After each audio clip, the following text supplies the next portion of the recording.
Ang Dakbayan San Carlos gipaubos og evaluation ug monitoring sa Provincial Solid Waste Management sa ikaduhang higayon nga giuyunan sa Provincial Solid Waste Management Board niadtong Marso 13 ug 14, 2014.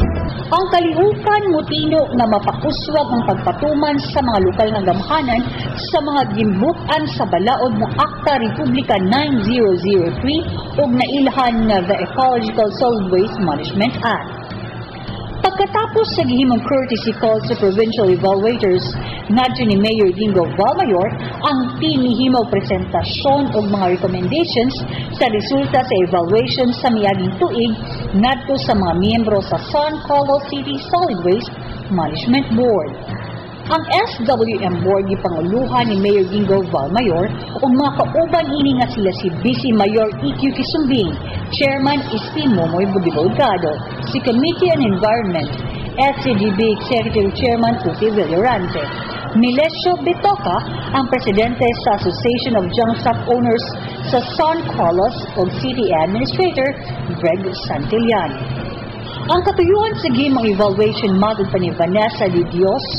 ang speaker sa Mountain nga kini magsilbing venue kung lugar alang sa pagbayloanay o kahibalo sa 13 ka mga component LGUs sa probinsya sa Negros Occidental kabahin sa pagdumala sa solid waste sa matag LGU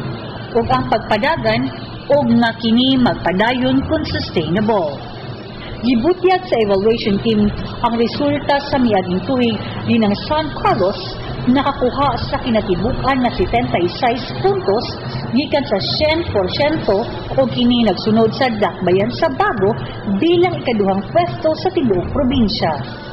Naibawan usab sa maong resulta nga ang San Carlos ubos kaayo sa enforcement factor tungod kay ang San Carlos wala dayon makapatuman sa gimbutan sa mga ordinansa nga i-implementar ang pagpangdakop o pagbutang og mga multa ngadto sa mga nakasupak niini sa Dakbayan sa Bago.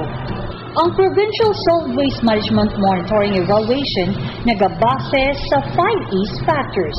sa pag-evaluate sa usa ka LGU. O kini mao ang environmental governance nga may 25%, enforcement 20%,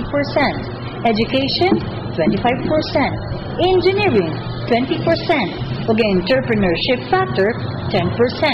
sa kinatibukan nga 100%.